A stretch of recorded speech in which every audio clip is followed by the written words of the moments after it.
Dites bonne nouvelle. Le Seigneur nous a donné une bonne nouvelle tout à l'heure à travers son serviteur, mais il m'a mandaté aussi pour vous annoncer une bonne nouvelle.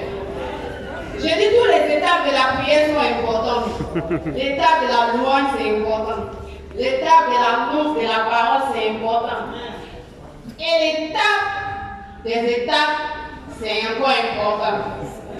Je dis, chaque problème a sa solution. Si tu avais parlé, tu vas à l'hôpital. Ils vont te prescrire un médicament qu'on appelle peut-être Artémisia ou Artéquin. Tout ça, c'est pour régler ton problème de palu. Mais si tu as un problème de ventre, c'est-à-dire que tu fais diarrhée, ils vont te prescrire quoi? Flagylle. On ne va pas te prescrire Artémisia. On veut dire que chaque problème a sa solution.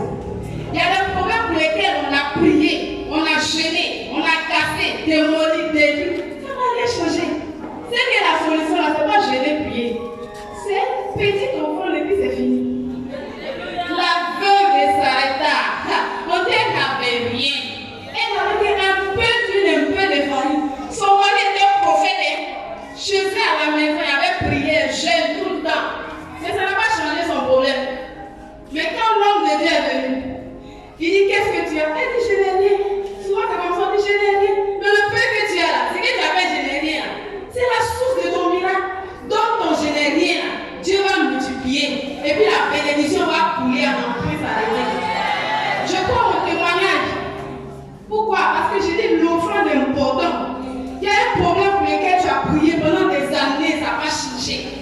Mais il faut poser une action et puis c'est fini. Moi maintenant je me fatigue à prier au cas on détruit tout ça. Et petite action et puis c'est fini. L'année passée, c'est-à-dire avant d'entrer en 2021, j'ai dit je vais faire une offrande à un homme de Dieu. J'ai pris 100 000, j'ai mis dans l'enveloppe, je suis venu. L'homme de Dieu était là, je n'ai pas vu son nom. Il m'a pris à la droite ici, il a prié pour moi. À ce moment, j'étais en train d'acheter un terrain. Et la personne m'a dit, le terrain, bon, encore le du fort, mais c'est 5 millions. Mais je peux payer un peu. Donc je payais chaque mois un peu. Et puis il restait 2,5 millions. Je dis, moi je vais me débarrasser de ça avant de terminer l'année 2020. Mais je n'avais pas les 2,5 millions. Donc j'étais là, je réfléchissais, il dit comment on fait. Et un soir, mon mari est arrivé, il dit, son patron a acheté une nouvelle voiture l'année surpassée. Et lui n'est pas ici. Et la voiture, il a mis ça dans son garage. L'année passée, quand il y a eu une grande pluie à Kokoti, l'eau est rentrée chez lui, il y a eu une inondation, la voiture a été submergée, donc le moteur a pris un coup. Et quand il est arrivé, il dit, la voiture là, il ne veut plus. Et mon mari arrive à la maison, il dit, la voiture là, mon mari, son patron ne veut plus, qu'il va envoyer ça au garage, que le mécanicien n'a pas de faire. Il dit, mais s'il ne veut plus, il n'a pas me donner. Mon mari dit, il te connaît où? Il dit, il ne me connaît pas, mais le Saint-Esprit me connaît. Donc c'est comme ça que j'ai dit. Bon, et puis il est parti. Un mois après, il vient. Il dit, la voiture là, mon patron qui déprend. Je dis quoi? Il dit, lui, il n'a qu'à prendre mon mari, il n'a qu'à prendre la voiture. C'est une nouvelle voiture. Il dit, mais lui, il a une voiture, il a fait quoi? Il dit, on prend.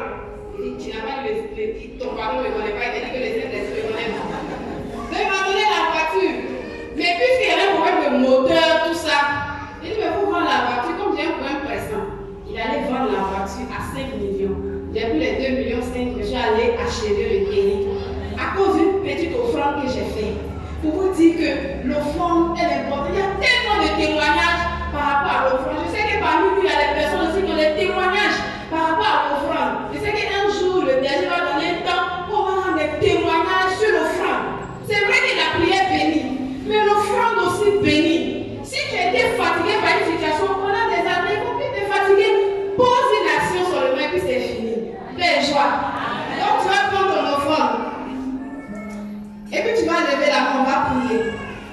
Notre Dieu, il est le même, il n'a pas changé. Il est le Dieu d'hier, il est le Dieu d'aujourd'hui. Et il est le Dieu encore de demain. Ce qu'il a fait hier, il peut le faire encore aujourd'hui. Ce qu'il a fait pour moi, il peut le faire aussi pour toi. Quand je dis lève ton offrande, quand toi tu regardes l'offrande, si ça avait touché le cœur de Dieu, il n'y a pas de problème. Mais quand tu regardes et que ça n'avait pas touché le cœur de Dieu, il ne faut pas dire que Dieu n'est pas vrai. Dieu est vrai. Mais joie. On va prier. Seigneur, tu es le véritable Dieu. Les gens ont entendu parler de toi. mais ils ne t'ont pas encore vu. Aujourd'hui, laisse-toi voir. Que la gloire te revienne. Amen. Quelqu'un vient faire son offrande.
Donc je suis allée au CHU, quand on est arrivé là-bas, les docteurs disent qu'il n'y a rien, ils ont diagnostiqué qu'il n'y a rien, mais pourquoi il a mal? Donc il y a un docteur qui est venu qui a dit qu'il fallait qu'on fasse une radio. Donc on a fait la radio, ils ont vu que les os, lorsqu'ils soutenaient les dents, étaient cassés. Donc ils ont demandé est-ce que j'ai eu un accident ou un choc au niveau de la bouche. J'ai dit non, j'ai jamais eu d'accident, que j'ai pas eu de choc aussi. Il dit mais c'est bizarre, que c'est cassé. Quand on voit sur la radio, même les os sortent directement de l'os. Donc il a dit qu'il y a eu des parasites, des microbes qui sont rentrés par là et ont infecté tous les dos de devant là. Donc il y a eu, la gencive n'était plus rose comme normal, c'était devenu marron. Et puis, c'était enflé. Donc il a dit que si on n'avait pas vu ça, j'allais avoir un cancer. Donc, après ça, ils ont dit qu'il fallait qu'on paye une machine qui soutient les dents. On appelle ça une gouttière pour que les dents puissent... Pause.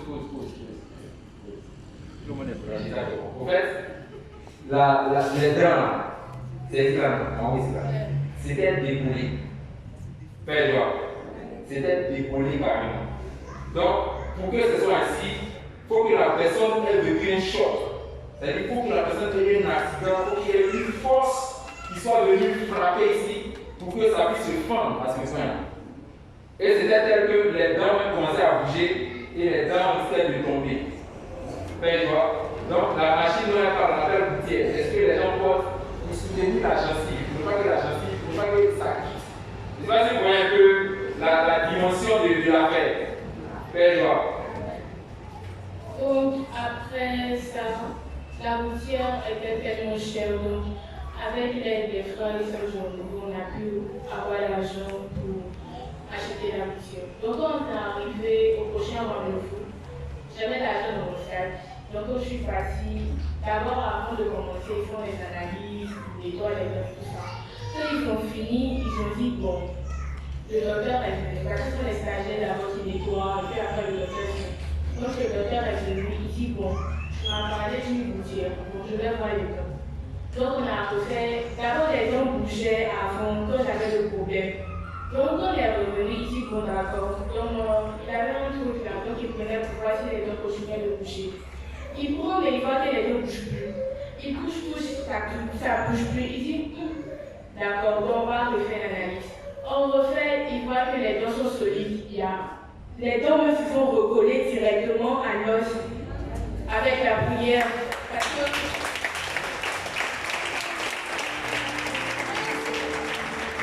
les dents se sont recollées à l'os et puis les ossis ne sont plus marrons, les ossis sont devenus de la couleur normale, rose.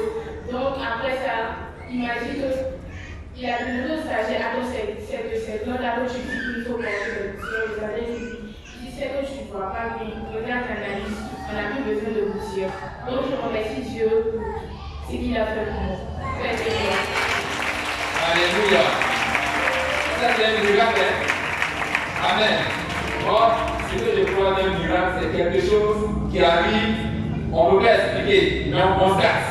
Alléluia. Comme dans la Bible, il a dit Jésus là.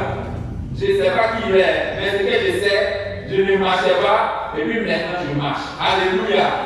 Les dents étaient décollés. Quand on allait refaire l'analyse, après, c'est quoi? C'est une semaine ou 2 semaines d'écart. 2 semaines environ. D'accord? Donc, entre les 2 semaines là, nous-mêmes, on a fait ce qu'on pouvait humainement. Les frères se sont associés pour essayer de trouver les moyens pour aider parce que la gouttière coûte quelque chose.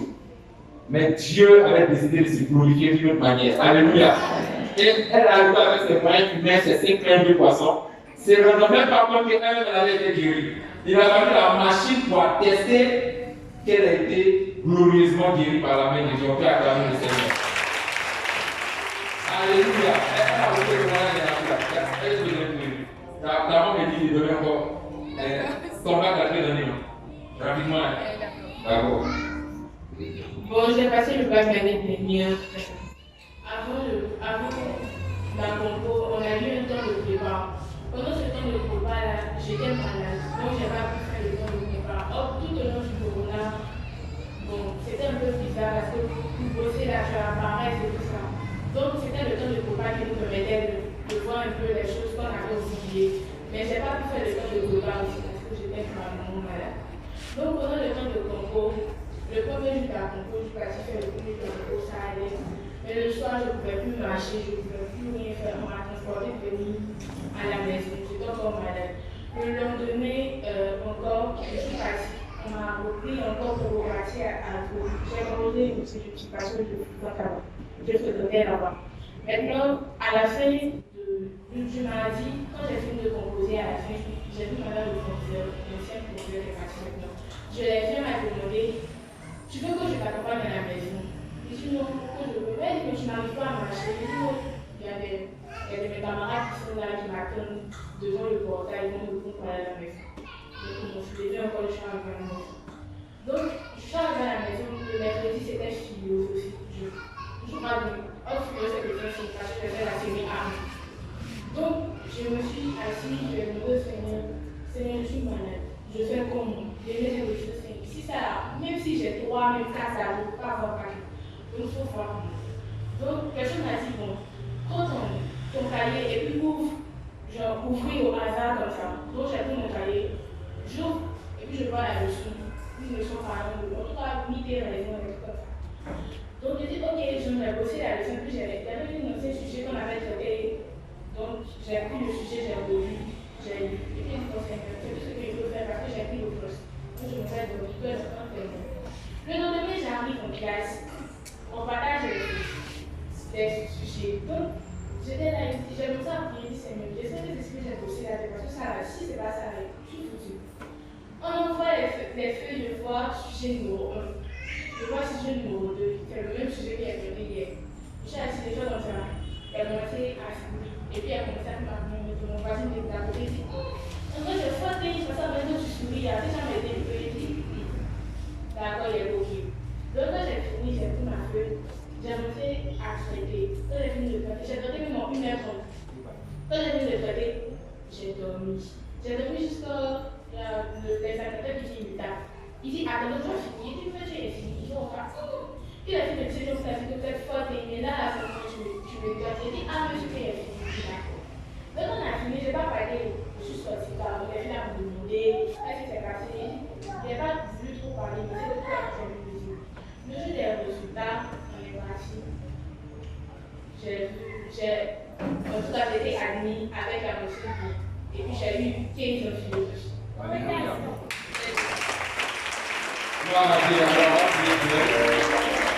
On voit que dans son parcours, il y a beaucoup d'épreuves, il y a beaucoup d'embûches.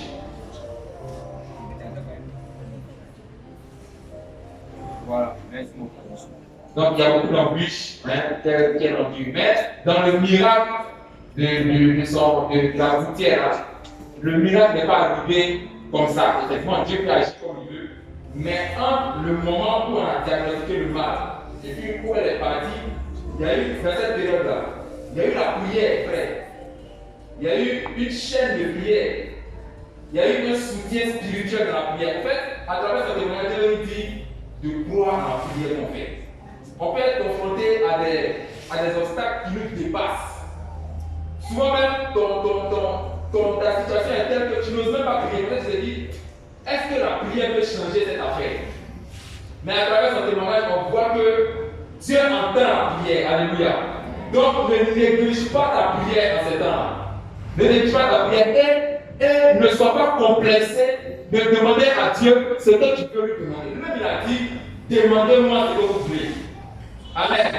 Paix et joie. Donc la clé dans son affaire, c'est la prière.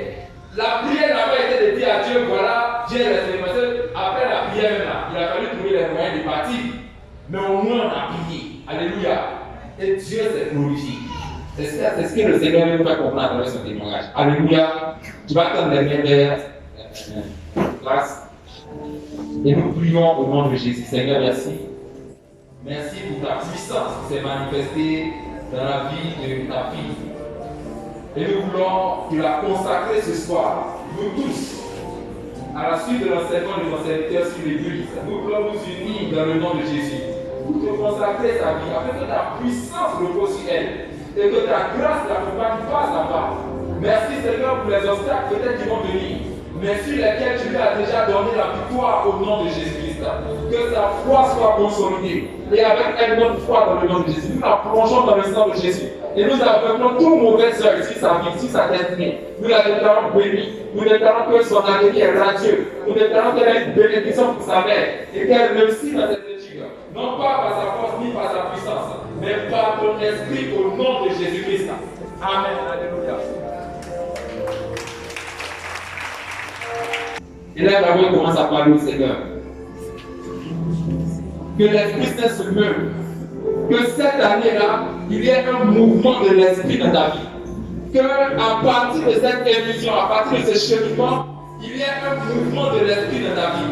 Que quelque chose de Dieu se manifeste dans ta vie. Que quelque chose du ciel devienne visible dans ta vie. Que le règne de Dieu apparaisse et se manifeste dans ta vie par la puissance du Saint-Esprit. Et là, parle au Seigneur bien-aimé. Parle au Seigneur, à ton Père, notre Père, au nom de Jésus. Au nom de Jésus, Seigneur, merci d'entendre nos prières. Merci d'entendre nos soif. Seigneur, nous sommes fatigués de vivre une vie qui passe comme inaperçue. Nous voulons être ces témoins par la puissance du Saint-Esprit. Que nos familles, l'Église tout entière, le monde, soient transformés par notre témoignage de vie.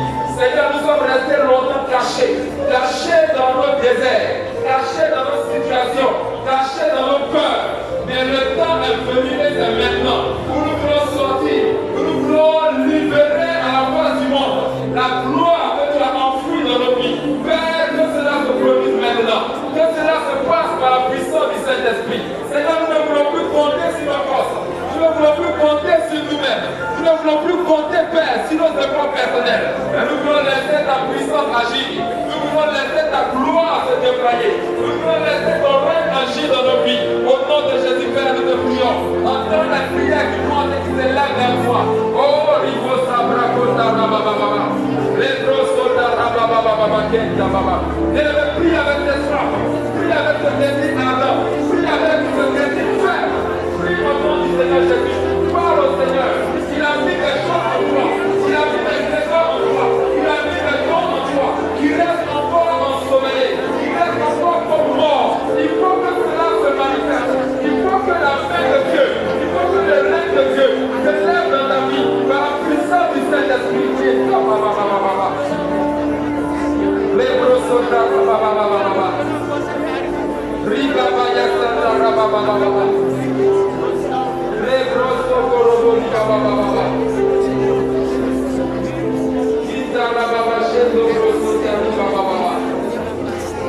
grosses oh, merci Seigneur.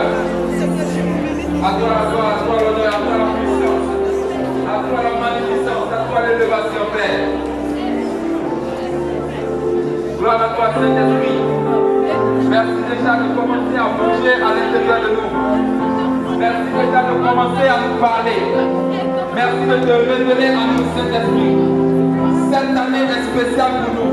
Ce cheminement est spécial pour nous. Cette vision que nous préparons à vivre est spéciale pour nous. Dans le nom de Jésus-Christ. Gloire à toi, Seigneur.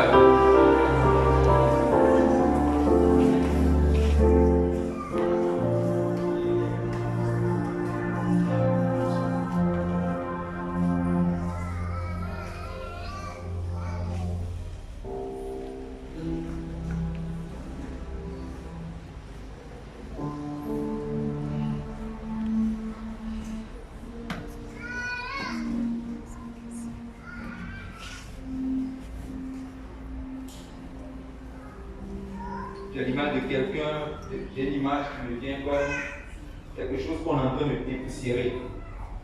C'est comme quelque chose qu'on est en train de dépoussiérer, comme des affaires, des bagages ou je ne sais pas quoi, qui sont comme restés dans un endroit très longtemps et qui sont comme recouverts de poussière, qu'on est en train de dépoussiérer maintenant. Comme si on nettoie la poussière qui est sur ces bagages. C'est cette image qui me vient. Et ce que je reçois comme interprétation, c'est comme si le Seigneur te ramène à ton premier amour. C'est comme si tu étais comme désolidarisé de l'Église. Tu étais comme désengagé vis-à-vis de ton service ou de ton ministère, que sais-je. Mais le Seigneur t'appelle à retourner là où tu étais. Le Seigneur t'appelle à réactiver les dons qui étaient en toi, à réactiver ton service. Tu vas comme devenir un chrétien lambda, un chrétien du dimanche, comme on avait dit, un chrétien comme qui passe comme inaperçu. Pourtant, tu sais avec le Seigneur qu'il a mis des choses en toi. Le Saint-Esprit est en train de dépoussiérer ça. Il est en train de nettoyer ça. Et il t'appelle à retourner à ta base. L'image que je vois de plus en plus claire, c'est comme si c'est une Bible qu'on est en train de dépoussiérer. Est-ce une invitation à retourner dans les Écritures, à retourner dans la Bible? Peut-être que tu ne lis même plus la Bible. Tu lis même plus, tu n'as plus cette temps d'intimité avec le Seigneur. Le Seigneur te ramène à cela encore. Seigneur, aide-nous par ta grâce. Saint-Esprit, aide-nous par ta grâce. Chacun de nous a besoin de retourner quelque part. Nous te disons merci, nous te bénissons. Nous te rendons grâce pour ta puissance. Au nom de Jésus-Christ.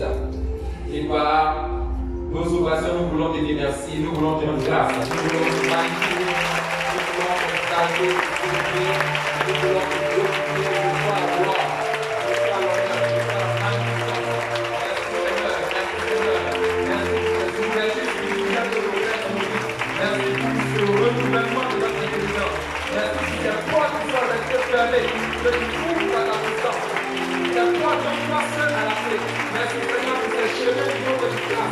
Les chemins du monde de grâce. Merci pour la prolongation de nos soucis pour nous.